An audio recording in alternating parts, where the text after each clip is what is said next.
Hello, welcome to Selling the South, the Upstate's real estate podcast.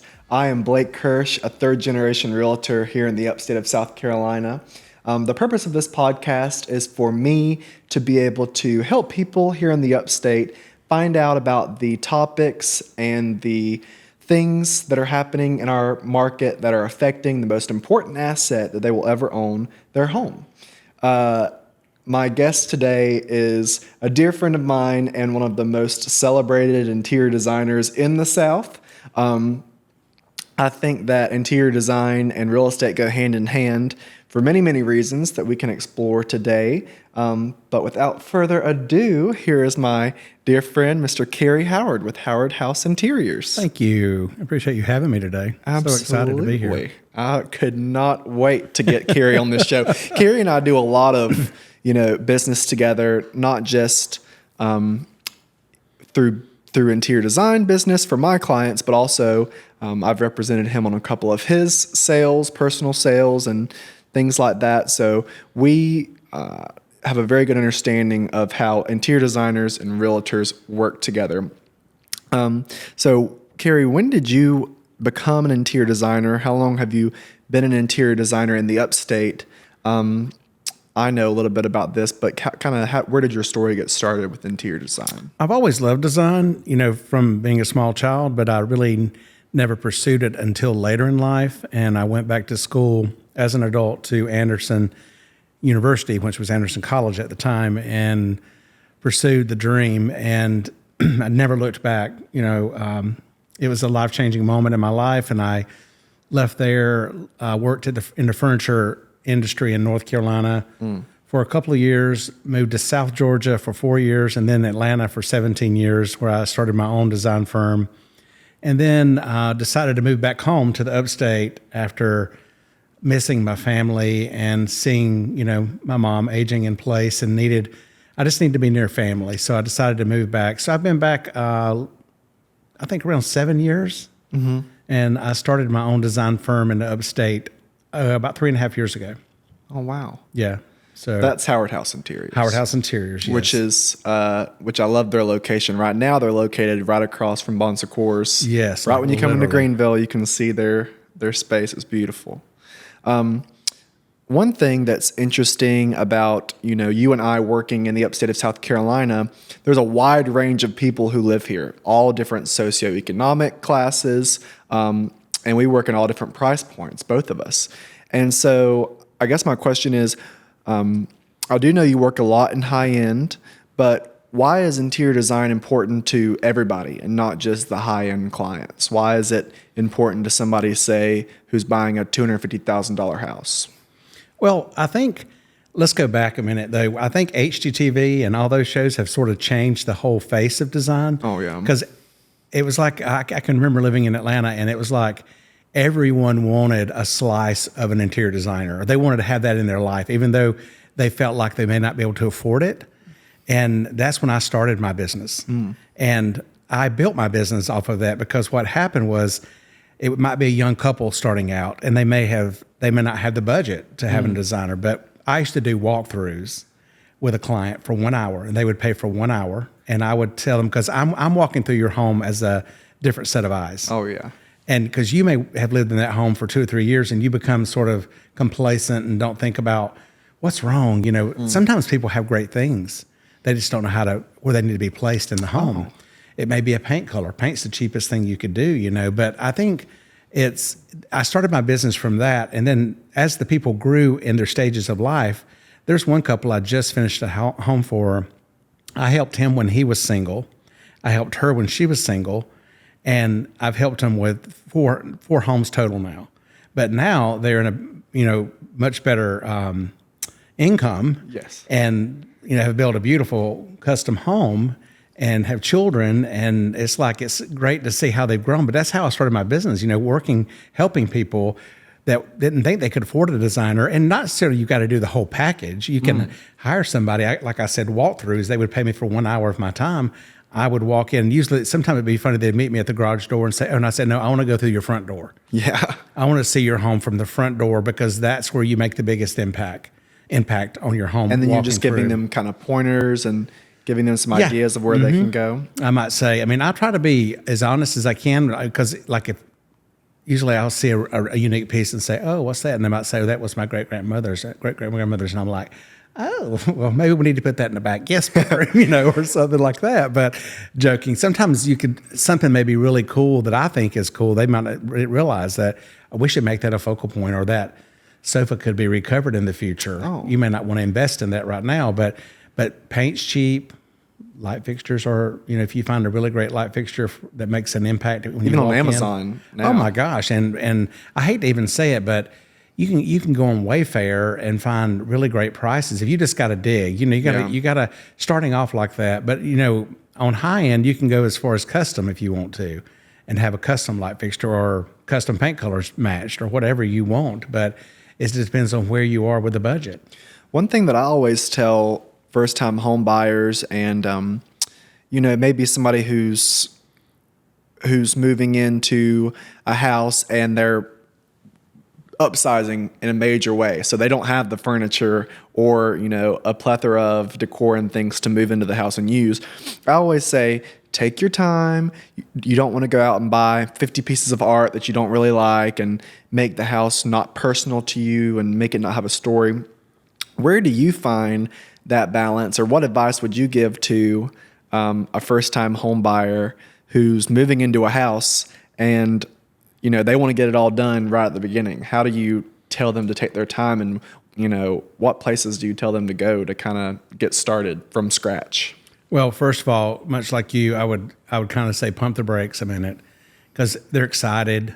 Especially a young couple or a single person, their first-time home buyer, they're excited. But I would say pump the brakes. Live in the space for at least 6 months to a year. If you could handle living there for 6 months until you get used to the space and see how you live in it, and then start filling in the blanks. Because I feel like if people if they can do that, then they can take time to realize what they really need and want, and then bring a designer in right off. Or if you can afford to, do that hour walkthrough. Now, I don't know if a lot of designers do that. It's something that I still do today because I've built my business from the walkthrough. Yeah. It's like me. I sell a house to somebody. It might be not me yet. I'm still a baby. But my mom, she's sold houses to people when they first got started out. It might have been a $100,000 house. But then down the road, she might sell them a $2 million house. Yeah. So it's always worth making the connection and meeting somebody. Or they may somebody. tell someone about you. Yes. That's the word of mouth, that is one of the biggest ways to market yourself. And I want you to know, Kerry Howard is lying through his teeth about waiting, because one time I sold Kerry Howard a house. I went by the next day to take him his closing gift, and he'd already ripped up the driveway. I couldn't even pull in the driveway. He's on it when he takes it. I can't wait. I mean, I already have a vision though. Yes. When I buy a house, I know what I want. I know what I like. I heard that house that you sold me on Parliament, when I drove up that day, because I called you and I was like, meet me at this house. And I was like, I saw it as a black house. I knew I always wanted a black house on the exterior, and, it made it happen. Yeah. And same thing with this house that I've just purchased. We looked at how many homes. Oh, so many. But I know you well enough to know in the first 5 seconds. And that's, there's all kinds of different real estate clients, but you can tell the clients that are about the feel. And I can tell in the first 8 seconds when Kerry walks in a house, and a lot of people like you, if they're going to like it or not. Yeah. We were in that house maybe 10 minutes, and I said, let's go write a contract. Oh, yeah. Because I knew if I let it slip by, because I thought I don't have to do as much work, tear out. The last house was a 2-year endeavor. This house, 3 months. Yeah. But that was a good point and a question I want to talk to you about too. I wouldn't consider you really a flipper because, to me, a flipper is more like somebody who buys a house, renovates it, and sells it in a couple months. But Kerry does enjoy taking over a house, especially an older, cool house, something that's architecturally interesting, and renovating it, changing it, styling it, and then selling it after living there for sometimes a couple years and sometimes a couple months. So What would your advice be to actual, people trying to do that, maybe living in a house for a short time, or people who are flipping? What are some interior design trends or, things they should stay away from? What would be your advice as a designer to those kind of people? Well, I always tell people to keep it classic, not to do, something that's going to become locked in and something that's like just a gold. fad. People, when I was, you may not remember this, but in 80s, everybody did brass. And then in the 90s, you saw this big thing where everybody was ripping out the brass doorknobs and now we're coming back to the satin, the champagne, and those finishes. But you still got to think classically. Like I did the hardware, the simple hardware on my kitchen at the old house, I did in a black iron because I knew it would be classic. And on this home, I'm doing the same exact thing because I would love to do the champagne, but I don't want it to come in and in 2 years because it's kind of, I think, in my opinion, it's kind of rolling out a little bit. But I feel like if I can keep it classic, like polished nickel, finishes in your bathroom, brushed nickel, it's always going to be classic. A beautiful subway brick. I don't care if you go in a home in 20 years from now, if they did subway brick in the shower, it's classic. What about paint colors? What are like some standout paint colors in your head? I mean, I have a couple that you've told me, like Greek Villa White is a color that Kerry Howard told me. And I tell all my clients, we're painting this house Greek Villa White before we sell it. That's a classic color. And then Revere Pewter from Benjamin Moore. I love that color if you want a little bit of depth. But, on this house, it's very unusual for me, but I've painted different colors in different rooms. Like I never do green. Oh, yeah. But I did the dining room ceiling. It's, that vaulted ceiling in the dining room green and all the trim. It's high gloss. High gloss is a big thing. But anyway, that's another whole avenue. But I think if you're planning on flipping it or if you say, I'm only going to be here for my 2 years so I don't have to pay capital gains on it, keep it neutral because somebody wants to come in and see their stuff in the home. But you know me, I'm selling a little bit. I'm trying to attract more of a high-end buyer. So I want to do wow factors. You remember you walked into my last house, you walked into the dining room. And I did that crazy wall covering, but I did cork on the ceiling. Just something to create a reflective quality when the light was on at nighttime. And to me, in the real estate, if you don't get them at the front door, you're not going to get them at the back door because you've got to have a wow factor, right? Yes, I think you can agree with that because I feel like they can drive up, but if they don't see something they like, it's automatically going to shut someone down. But I like to grab them at the front door. And if you've got them at the front door, you're going to definitely be able to walk them right out the back door and write a contract on the house. Yeah, I love that. And your way of using, a bunch of different things, antiques and new things that you buy and things you've collected over the years, and you call it tchotch, like your tchotchkes. Yeah. I love that because I do love, the modern minimalistic feel. When I first started doing my house, I was doing all black and white. Yeah.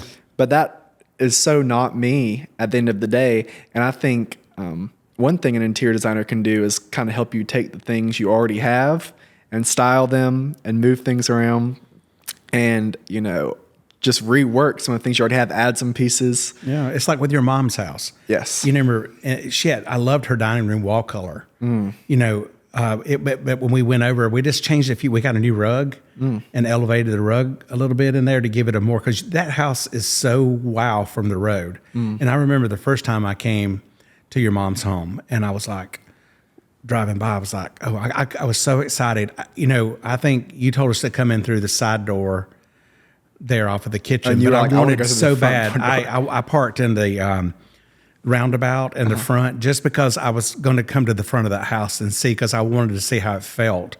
But then when your mom asked me to help her, it was like, I was so excited because I'd already evaluated. I'd done my 1 hour walkthrough in my own mind, without her even asking me, because I was thinking it's such a beautiful house. At Thanksgiving parties and pool parties. Yes.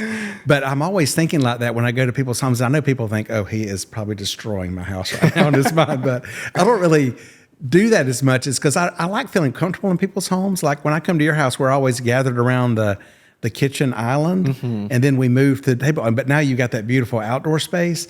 But things like that. Again, another value add to your home is adding outdoor spaces. Oh, yeah. You know that house that I had on traction, and I added that fire pit. I centered it on the back door, so as a focal point, when you walked in the front door, if I opened the back door, you could see straight out. Oh, yeah. To that back outdoor living space. And the couple that bought it said, because it was during COVID, we want to have a place for our friends to gather. And that's why they went with that. Yeah. I think that is definitely a selling point. A lot of times when I go with people, I've seen a lot of people walk in a house and, it checks all their boxes, but it might not be their favorite, but there's an outdoor feature. Yeah.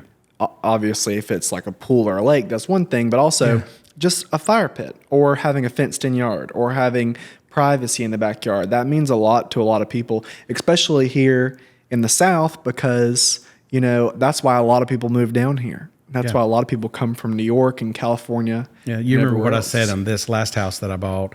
I had a fence for Tito, a screen porch, and it was on a corner lot. Remember how green the grass was? Yes. And remember that shrub in the front? I remember seeing that it was like a mushroom shape. They had perfectly, Yes. pruned or whatever. Pruned Like a topiary kind of look. Yes. And I was like, oh, the outside's perfect. I was thinking about, if I have to do anything outside, walked in the door and I was like, coat of paint, some wallpaper. I took every light fixture out already, replaced but lighting is another great thing you can do to elevate it from making it look like a spec home to giving it more of a high-end look. And doesn't mean you got to spend high-end money. I mean, know this too. You can get online and find beautiful light fixtures. I've been blown away by Amazon because, for example, I found some sconces I liked at a lighting store, and I love the lighting stores because you can go in and look, and I've bought a lot of things from lighting stores.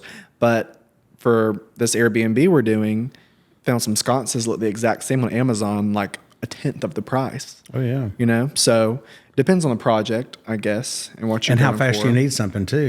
If you can, I was pricing out draperies for the house, and that's something that at the end of a project, people are already usually out of money. Yeah. But really, that's the one thing. If you could add some draperies, to me, it elevates the room. It's like the jewelry, like a light fixture. It finishes the walls around the room. It doesn't mean it's got to be goopy and valances and all that cha-cha, as I call it. I mean, like a clean panel that just sits right on top of the hardwood floors or your carpet, not puddling. No, that's something you taught me. That's something you taught me, that's an elevated look, having the draperies just kind of kiss up against the hardwood floors. Yeah. And you're right, and go up above your casing. Yes. So it elevates the height of a room.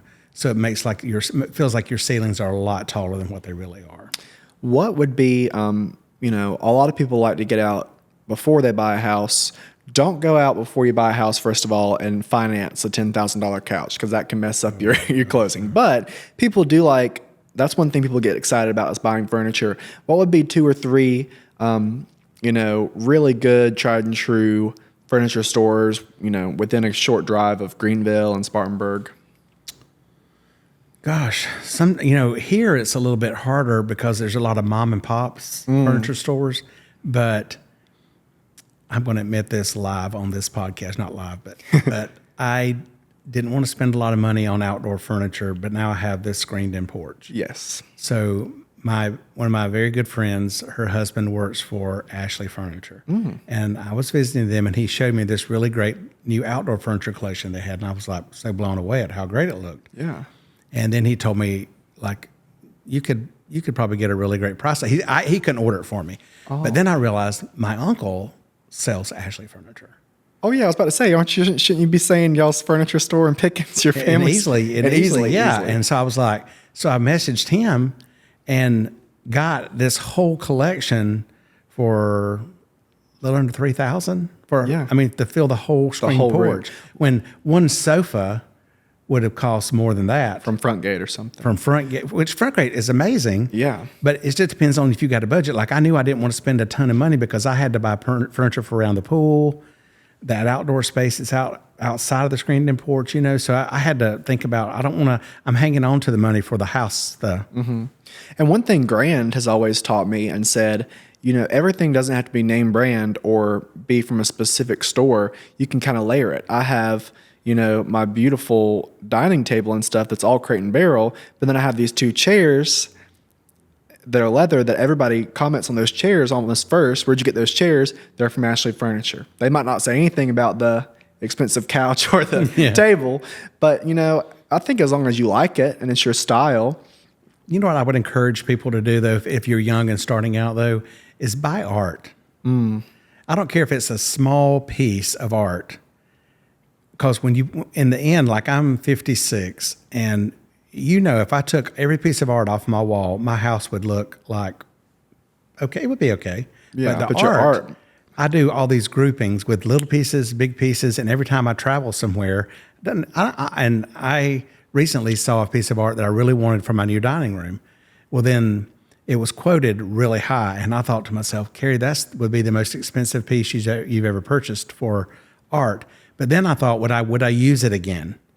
Where would I? Because I have to move that art around every time I move. And I thought I would never really use it again. So I didn't invest in that piece. But I'll travel and I'll buy a poster or a signed print from another piece. And you can wrap it up and you bring it can home. frame it. But it says, I have 3 pieces that hang upstairs in the bonus room that are from Italy. I have a piece from Greece, from Spain. Your P-Town poster. And I bought a new piece when I was there a couple of weeks ago that I just had framed last week. But those pieces are what really make your home. Surround your thing. I always tell people, surround yourself with things you love. I don't care if you buy a marble bowl at Home Goods. Yeah, if you love it, you buy it, because you can find it somewhere. I find somewhere to put it. Well, I think too about traveling and collecting art. You can also spend $30, $50 on a print when you're in one of those places, in a foreign port kind of place, and come back and go to a really good framer, and it depends on how you frame it and mat it, and it can look like the coolest piece of art you've ever had. And I agree with the same thing. When we bought this lake house, everybody was going back and forth about whether we should paint the brick, whether we should paint the wood, because it's real knotty pine. And Kerry and I were like, oh, we want to paint it all white so our art can pop. Yeah, because I walked in and I was like, if you want to transform this space, paint it all white. And I said, leave the grooves, the ceiling flat in the stain, and then paint the beams. And now look at it. Like just the picture that I seen today is amazing, because it took it from 1970s to modern day. Oh, yeah. And you can sling some art on the walls and call it a day. That's another thing, the focal point there, and a great not really a furniture store, a wonderful person who can make bedding and pillows and has great fabrics is Martha's Fabrics. Oh, yeah. Which we both love. With your mom, yeah. Yes, and she sells some great art. So I found this giant heron that we bought, and it's going to hang right over the fireplace when you walk in. And it used to be a TV there. So that's another question I wanted to ask you. I see all these TikToks and things about hiding TVs. Do you have like a trick for hiding a TV? Do you ever really hide TVs, or how do you design around a big black TV? I don't try to hide TVs. I don't want to put I hate putting a TV over a main fireplace. For example, like your house, I would never put a TV when you walk in your front door, because that what I said earlier was, if you don't get them at the front door, I would want to walk in and see, because we talked about that space in front of your fireplace. You could set a seating group up with 4 club chairs if you wanted to have your dining to the right and another grouping, or you could flip or whatever you want to there. Yeah. But that painting, you sat there and painted the picture for us. I mean, now everybody's going to want to see a picture of the heron above the fireplace, because that front door is centered right on that fireplace. If you had a TV there, you've lost them at the front door. Oh, yeah. I think that's exactly what I said. So many people think because they have a fireplace that they have to put the TV above the fireplace, but you don't. But then they'll put a frame on it. It's like, what's the saying, putting lipstick on a pig? Put lipstick on a pig. I love a TV. I like to sit down and enjoy a TV show, but I don't want to walk in my room and focus. Usually I'll put a piece of furniture under it to ground it, so that, because it's a black hole in the wall when it's turned off. But like put a nice piece of wood that's got some warmth to it to soften it, maybe under-chotch it. Not a lot. Yes. But I'm kind of I love accessories, you know that, but I've like this time I've kind of put stuff back, so I'm going to switch things out just to change my accessories up, so I have a lot of chotch. But I'm trying to do less chotch and let the house stand out a little bit more this time, the architectural lines in it and movements and things. But I feel like if you can not put focus on the TV, move it away from if it's the fireplace is in the center of the room and not, to me in when a you did your bedroom. other house in Greenville, you had over the fireplace was an amazing piece of art, and it made that room, which was just pretty much a 2-story living room, it made it feel huge. Yeah. And the pictures were amazing.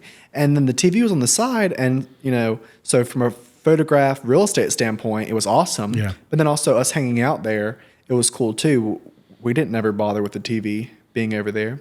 And that reminds me too, I wanted to ask you, give everyone tips and tricks for preparing for an open house or a showing. When I list Kerry Howard's homes, the showings are like, you feel like you're stepping into a magazine because first of all, he does right by having the beds beautifully made and having the whole house clean and organized and decorated.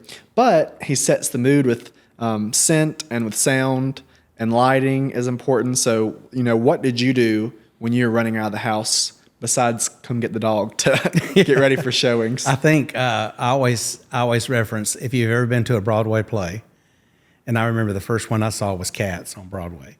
And I was sitting there before the curtain ever opened, and I was so overwhelmed that I started crying. I don't know why, but I feel like when you're doing your home, you need to be able to feel. You know, I said get them at the front door. You've got to set that tone with the lights, the smell, the sound. Like have some kind of music playing. It doesn't, not hard rock, but something that's easy listening. I know that this seems crazy, but I have a steamer, and I steam every bed. Yes. For my open houses, or when I'm on day to day for me, but I have a cheap little steamer that I bought at Bed Bath & Beyond, and I steam just to get the creases out of the bed. It makes you happy too. But it makes me happy because I love a pretty house. But make sure that things just, like you got to depersonalize a little bit, that. Mm-hmm. And then sometimes it's hard hearing it from a real estate agent that you got to take some family photos down because it's a lot, or blankets laying over stuff, too much layering. Sometimes you need to take the crust off and let roll it back a little bit, but don't be offended by hearing your real estate agent say, you got to take some of these photos down. It's a lot. I always say, take down your photos of your family because, one, you don't want somebody walking into your house and seeing your cousin and then thinking they can call them and get a deal out of you or pull some heartstrings. Yeah. And two, that distracts people. And what you don't want to be is distracting. And I think because it personalizes the house to you, the owner, and they're thinking, oh, look, there's a picture of them. But you want that potential buyer to see that home is theirs. Yes. With their photos in there. So I think I had honestly 3 photos in my home that were up with personal photos. They better have been one of me. Probably 2. But that's 2 of the 3. But I just feel like you need to depersonalize, and you need fresh flowers. I think fresh flowers make a huge difference. And fruit, a kitchen. If you have a really pretty kitchen and you want to accent, I always try to leave a candle burning if I know it's going to be. If it's multiple showings and, like we've had back to back, is to have that scent. And I used to do the plug-ins, but they got where they smell sort of cheap. The Glade plug-ins sometimes, but like a good candle, if you can. And a lot of times I'll say, what's that antique store? Modern. Downtown Greenville. Vintage now Vintage. Yeah. Vintage now Modern. Yeah. Yeah, Vintage now Modern. They have a candle called Screen Porch. Have you smelled it at my house before? It is. I probably have. It blows my mind. But I come to your house, for example, and you always have, let's say, a beautiful orchid on the island. You always have a candle burning. I think usually you have one in the powder room. Oh, always candles in the powder room. And I love those. A dark powder that's the kind of things you had to think about when you're showing your home, because I don't want to come in and focus on a nick on the wall, or that the floor looks like there might have been a leak, or the carpet's got spots in it. You got to keep the eyes up. You got to keep people, especially if you have a basement or, and also I've told people about the fruit before too. I've told them, go to Costco, buy a big bag of lemons, spruce up, brighten the kitchen. Or bag green apples. A funny story about the orchids. Nick's favorite flower is orchids, which I tell everybody is just a burden on me because I buy him an orchid, then I have to take care of it for the rest of its life. My whole office is just orchids. I know there's 2 questions that I want to ask you. First, what are your 2 favorite current interior design trends, and what are your 2 least favorite current interior design trends? Or maybe just one of each if you only have one. Black windows. You like or dislike? I don't like black windows. Don't like the panes are black or just the I feel like what scares me is that it came along with the Magnolia Home brand. Oh. And I feel like if you're doing, like, when I see a white batten board house with black windows, it's like they're locked into those windows. Oh, you can't paint a white, like a white window's classic. Oh, you're talking about like the cross panes being black. Oh, yeah. Or the whole window, like the window being black. Yeah. You can still have your mullions white, but if you had the windows cased out in black, you're stuck with that because that metal it's hard to try to. You'd have to have it sanded down and lightly sanded and painted, but you don't really. I mean, any window manufacturer is not going to recommend that, But I'm just saying, don't get stuck into a trend. I mean, I know that Chip and Joanna have done an amazing job or whatever they do, and I think that's great for them. Well, they're no Kerry Howard. They're no Kerry Howard. They're no Big Daddy in the house. But I mean, that's one thing I really don't like. I think, like, I'm not much on. I don't really like. One thing I do love is accent walls. I like accent walls. For wall covering or paint. Well, I did wallpaper is amazing. Like I don't spend the money to do an entire, because people freak out now when I'll say, "Oh, I'd love to do wallpaper," and they're like, "Oh, I just ripped down all my wallpaper 7 years ago or 5 years ago." Because wallpaper is back now. Oh, it's in a hot. different way. It's hot. It's a hot thing, but you don't have to do an entire room. You can do an accent wall, but what I love doing is a ceiling. Oh, wow. Yeah. Something that you can give that glitz, like in the cork in the foyer or something of that nature. You can, or especially like a barrel ceiling or a tray ceiling. Oh my gosh, yeah. Or tile a ceiling. I had a barrel ceiling in a home that I lived in. I built in Georgia, and it was barrel vaulted. And I did a subway on a herringbone, and it looked, because I had just got back from Italy, so it reminded me of one of the churches. Like you would see in the barrel vaulted ceilings. Oh, yeah. And then I had those mirrors. Oh, your big mirrors. In the foyer, leaned up against the wall. Are there still people, this is a side question, are there still people in the upstate that you know of or in South Carolina who do faux painting? I know my mom has ceilings faux painted and walls. Oh, yeah. I think that kind of like wallpaper, wallpaper might be something not so timeless, but you can change out wallpaper pretty easily. The faux painting you hate to paint over, and for example, my mom, she had that ceiling in her dining room that was faux painted on the ceiling, and it felt super, super orange and fall. But then they went back and painted the dining room that light blue color. Mm-hmm. Then the faux painting felt like a different whole. But we took it away because I saw the blue in it. Oh, yeah. And it transformed the room. But I didn't want to paint over it because it almost felt like, to me, because I love cork. Yes. I keep referring to that. But cork is a big thing in wall covering right now. And a lot of people think, 70s, 60s. And that's true. Cork was big back then. But the way they're adding metallics in behind it and making it more textured with almost like sand texture. I mean, there's so many beautiful corks. And does that come in a roll, kind of like wallpaper? Oh, yeah. Just install it? Yeah, it depends on, I have one company that I love, Innovations. They sell it in larger bolts, like 54, so it covers more square footage. Oh. So you don't have to buy as much, is the reason I say that. Yeah. Think about that if you ever do custom draperies too. Try to find a fabric that's got a wider length because you can have more fabric to get a better price on it. Oh, okay.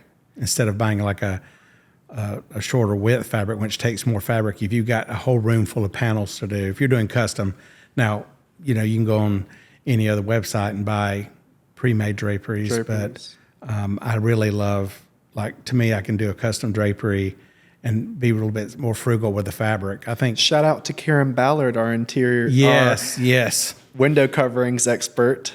Because we were just measuring the dining room at the new house for draperies. And it's one of my favorite fabrics.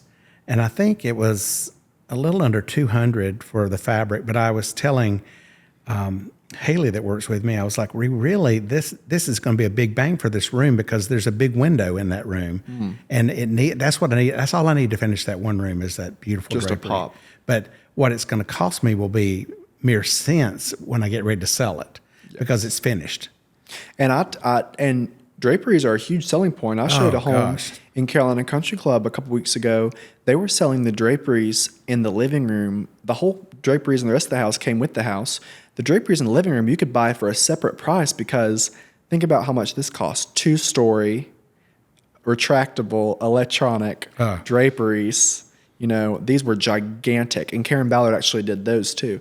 And then the last questions I want to ask you are, one, what is your favorite part about being an interior designer? I think I always tell people it's like playing Candy Crush because you have this, it's like a game almost of getting inside someone's head, a client, and trying to figure out what makes them tick. And then there's a point that I always work with a new client and it clicks with them that, hey, this guy's on our side. He's really, but that when that point comes, when you click, that's when you became, the perfect compliment for me was when I was in college years ago, and a really great friend who went to Anderson also, his aunt and her husband their home had burnt down and they still had the footprint of the house. And so he called me and said, my aunt and her husband have to have this house built. I think it was from the year or 6 months from the time the house had to be built back on this same footprint. They had to have the house built back on the same footprint within a year. Within a certain time frame. I don't remember it. Reasons. For insurance. And they had no clue where to start or anything. And I worked on their home when I was in school, during school. And, like as a project for school. And they were so great. The only thing that survived that fire was their family Bible on an easel in the foyer. Wow. And when we redid the house, we had another easel made, and it had some singes and burn marks in it stuff, but it still meant even more at that point. But the ultimate compliment for me was Bobby called me. That was the wife. She called me one day when I was coming out there to meet with them, and she said, would you do me a huge favor, Kerry? And I said, of course. And she said, would you stop at Publix and pick up a gallon of milk for me? Because I'm making something, I forgot, and I would really appreciate it. But the fact that she asked me to stop at the grocery store and pick up a gallon of milk meant so much to me. I know that seems simple, but it said to me that she's that comfortable enough with me that we had connected. But even till the day she passed away, I think it's last year, Bobby passed away, and Eddie, her nephew, who went to Anderson, now is at Front Gate in Atlanta. Wow. As a manager, with the Front Gate at Atlanta at Phipps. And she sent me a picture of her house that was for sale, and it was still the same. I was like, wow, this looks so, it was like the same the day we left it on. I mean, it was empty, of course, the furniture, but I mean, it was such a huge compliment because I think about Bobby every time somebody asks me, like, when I've spoke around at different engagements, that connection that I have with people in the end is something that I love more. I had dinner with clients last week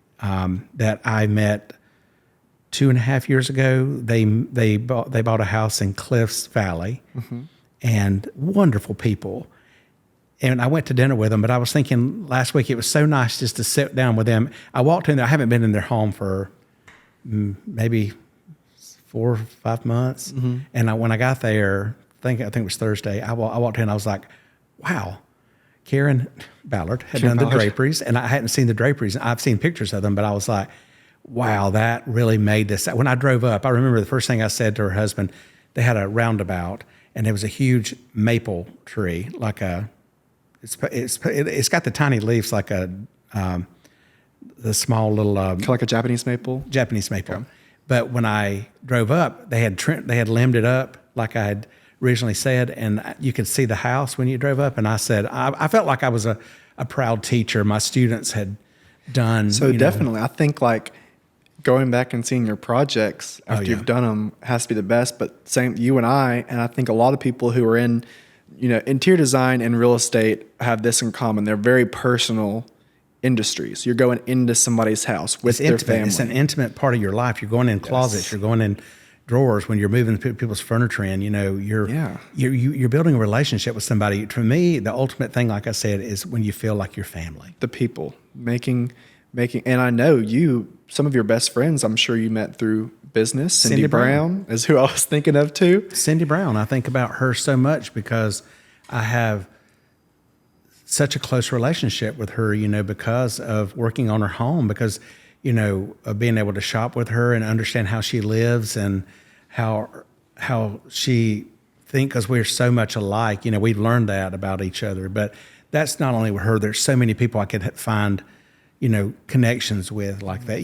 That. Like, yes. Look at us sitting here talking. You remember? I know. The first time we met. Oh, I know. I remember the first time I met you, and I enjoy working with you on projects and this is why, if you are looking for an interior designer and you live in the upstate of South Carolina or anywhere, Georgia, Florida, I know Kerry works. The reason to work with Kerry is because you're going to, with your interior designer, kind of like your realtor, you spend a lot of time with them, months of your life, and you want to like them. And Kerry is one of the most likable, enjoyable people that I know. He's amazing at his job. He does really cool things that interior designers don't all do, like come and decorate your house for Christmas and, do planters. He's amazing at floral design. And of course, at your interior design for new builds and for recreating, your house if you've lived in it for 30 years. He just does amazing work. So I really appreciate you sitting down and thank you chatting so with me today. This has been so much fun. I think it's so fun. And like I told my grand last week after we did our podcast together, I don't care if anybody ever watches this. I'll just be happy to have these conversations with my friends and with people that I admire.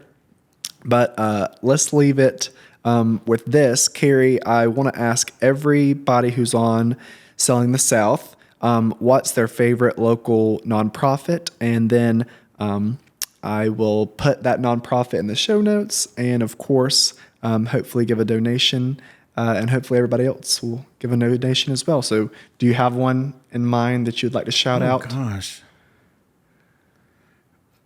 Probably something with animals, but I don't have a specific one that I literally, when you were saying that, locked down. But Who's doing awesome things right now is the Spartanburg Humane Society.